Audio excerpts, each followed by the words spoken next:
서울 양평 고속도로 노선을 김건희 여사 일가의 땅이 있는 지역으로 변경해 특혜를 주려고 했던 거 아니냐는 민주당의 의혹 제기가 정치권 공방으로 번졌습니다. 관련 내용을 조소호 기자가 전해드립니다. 경기도 양평군 강상면 일대입니다. 하남시 가밀동과 양평군을 잇는 서울 양평고속도로 종점이 들어설 예정인 지역입니다. 오는 2031년 개통이 목표인 고속도로 종점은 2년 전 예비 타당성 조사를 통과할 당시엔 두물머리가 있는 양서면이었습니다. 그런데 지난달 공개된 국토교통부 문서에는 강상면으로 변경됐다는 내용이 담겼습니다.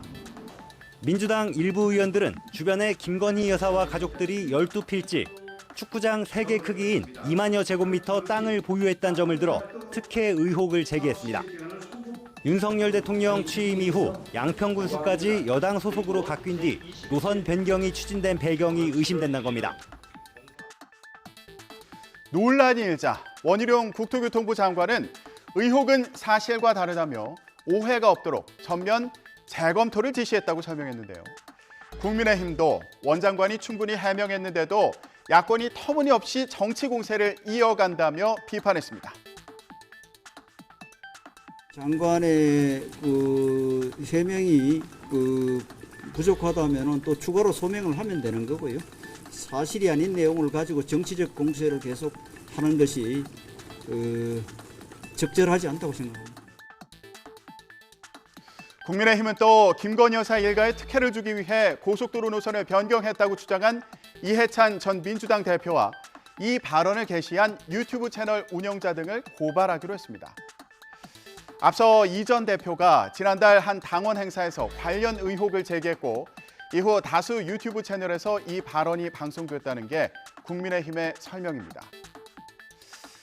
여당이 이렇게 적극 대응에 나선 가운데 민주당은 고속도로 게이트, 처가 카르텔이라면서 진상 규명을 위한 조직까지 꾸리는 등 공세 수위를 높였습니다.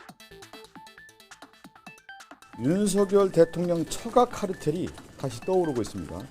노선 변경에 청탁이 있었는지 압박이 있었는지를 조사해야 되는 거고 노선 변경 시점하고 그 이유가 무엇인지도 분명히 밝혀져야 되는 거고요.